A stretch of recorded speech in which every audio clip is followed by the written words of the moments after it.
Welcome back to the deep dive. Today we're looking at a story that really sits at that perfect intersection of history, belief, and just sheer political ruthlessness. This is a fascinating one. We're talking about the Maid of Orléans, Joan of Arc. We're diving deep into the sources today on a figure who seems so improbable she almost feels, made up. Right. A poor, uneducated teenage girl, never held a sword, and she appears seemingly from nowhere, completely certain that God has chosen her to save an entire nation on the verge of collapse. It's an incredible setup. So our mission today is to get past the legend and really unpack the paradox here.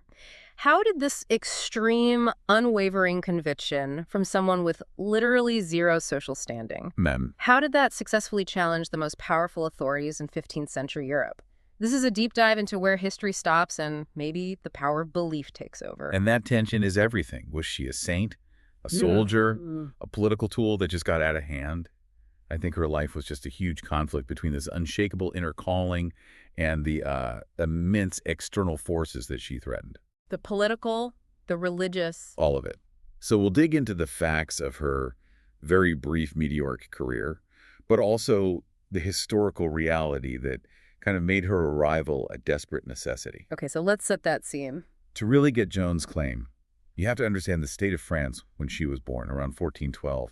This wasn't just a difficult time. No. The country was in the final, brutal stages of the 100 Years' War, a conflict that had already been raging for nearly a century. A century of war. I imagine a nation just fractured. The sources describe France as starving, depopulated, completely broken. And the political situation was, well, it was a disaster. Because the crown itself was up for grabs. Exactly. The English king, Henry V, had won these crushing victories. They weren't just occupying land, they were actively claiming the French throne. And this is where that technical detail is so critical, right? After the death of Charles VI, the English regent is basically running things for the infant English king. Yes, and crucially, the Treaty of Troyes had already been signed. A treaty signed under duress, we should say. Oh, absolutely. And it stipulated that the Dauphin, Charles, was disinherited. So legally, he was out. So when Joan appears, Charles is just this uncrowned prince clinging to what's left of his kingdom. He's paralyzed by defeatism, no money, no real hope. There was a total vacuum, politically and spiritually. The sources really emphasized that people had run out of material hope. They needed something else. They needed a miracle. They needed a divine message because the ruling class had completely failed them. And into this total despair. Here comes Joan. From the tiny farming village of Domremy, a peasant girl. She couldn't read or write, which is just a crucial detail here. It underscores her complete outsider status. Which makes her story, from the jump, a profound challenge to the entire hierarchy. She had no nobility, no wealth, no literacy. The only currencies of power at the time. Exactly. She was, by all accounts, the kind of person everyone in power would have just instantly dismissed. And they tried. Which is where the story pivots into belief. As a child, she starts hearing voices. Right. Voices, she says, are from St. Michael, St. Catherine, and St. Margaret. And their message couldn't be clearer. God has chosen her, to save France, lift the siege of Orléans, and get the Dauphin Charles crowned king at Reims. Which was deep in enemy territory. Right, a totally impossible task. I mean, think about the journey she even had to take. She didn't just walk into the palace. She had to travel across hostile lands just to get to the royal court at Chinon. And she was met with resistance at every step. Local commanders literally laughed at her. They thought she was deranged. But she was just relentless. Her confidence, as some of the trial transcripts we read describe it, was unsettling. Unsettling, that's a great word for it. It wasn't the confidence of someone who's well-informed. No, it's the confidence of someone who believes they have certain knowledge. She spoke like someone who knew, not like someone who was guessing. And for a young peasant girl, that was terrifying to them. Okay, let's unpack this. Charles, the Dauphin, he's desperate, but he can't just embrace a girl who says she speaks for God. No, it would risk his entire claim to the throne. If she's a fraud, he's finished. So he makes her go through months of intense questioning. By these highly suspicious churchmen, Poitiers. She had to undergo spiritual exams to make sure she wasn't a heretic or, possessed by demons. And there's that famous story, right? Where he tries to test her by hiding in a crowd of his courtiers. And she supposedly picks him out immediately.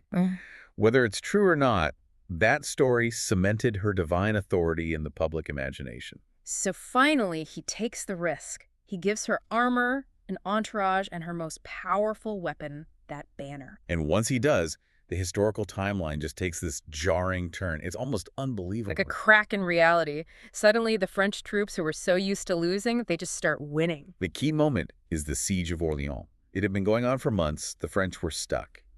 Joan shows up, and the entire psychological landscape just shifts And within days, the siege is broken. completely. And then other towns start falling back into French hands. There was a domino effect. And we have to clarify her role here because the legends get it wrong. She did not fight with a sword. A critical distinction. She wasn't a soldier in that sense. She wasn't trained. Her role was strategic and psychological. She was at the front lines carrying her banner. That banner was everything. It had the names of Jesus and Mary on it. She was basically a physical manifestation of the idea that God was now fighting for France. So she transforms the army from this losing political machine into, what, a holy crusade. An instrument of divine will. She was constantly telling them their success depended on their piety. And it worked. And the political result is massive. She gets Charles all the way to Reims. He's crowned. He's not just a disinherited Dauphin anymore. He's God's chosen king. Yeah. And she becomes this living symbol, this proof that heaven hadn't abandoned France. She didn't just beat English soldiers. She restored the faith of an entire country, which might be the bigger victory. But this is where the story takes its tragic turn. Because that power she had, the power of belief, it's fragile. And it's deeply threatening to the established order. So once a military crisis is sort of over, the elites, even in Charles's own court, they don't know what to do with her. Right. A powerful, uneducated woman who claims a direct line to God. She did her job, and now she's a liability. And the betrayal comes when she's captured in 1430. Not by the English, but by Burgundian forces, French nobles who were allied with England. And they waste no time selling her to the English. who were, of course, desperate to silence her and invalidate Charles's coronation. And what's fascinating here is that the trial wasn't a military court. It was a religious inquisition led by a French cleric loyal to the English. So, a political show trial disguised as an investigation into heresy. Precisely. Because if they can prove she's a heretic or that her voices came from the devil, then her victories are demonic. And Charles's crown is null and void. It was about control, not truth. Think about it.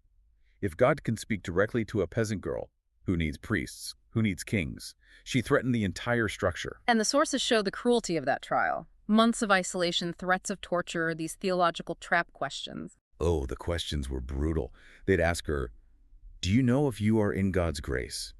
If she says yes, that's the sin of pride. If she says no, she's admitting she's a heretic. A total no-win scenario. Yet, despite all of it, the starvation, the pressure, she held to her story. She said she'd rather die than deny what her saints had shown her. And that refusal sealed her fate. On May 30th, 1431, she was just 19 years old. Just a teenager. She was taken to the market square in Rouen and burned at the stake. Witnesses said they could hear her calling out the name of Jesus as the flames rose. An act of political erasure meant to be the final word. But the tragic irony is that it did the exact opposite. They meant to erase her, but instead they carved her into history. Her martyrdom was, in some ways, even more powerful for the French cause. It really was. And history did eventually correct the record. It took about 25 years, but Charles VII, the king she crowned, pressured the church to reopen the case. And they found the original trial was unjust. Completely. They found it was driven by political motivation, full of errors.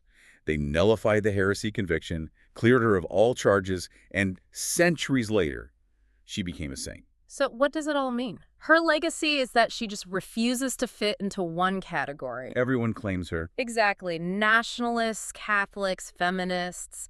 She's a symbol of piety, of patriotism, of a woman who refused to be told to stay silent. Her complexity is her power, and her story leaves us with this quiet, profound question about where that kind of conviction comes from.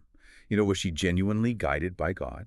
Or was her belief just so powerful, shaped by the trauma of war, that the world was forced to bend around her will? We don't have to solve that to see what she accomplished. No, not at all. She was a girl who stood up when the world told her to sit down, and her story is still a measure for courage. And the sources leave us with this final, provocative thought for you to take with you. What would happen if conviction mattered more than permission? And how many voices like hers, armed with nothing but their own truth, were never allowed to speak at all?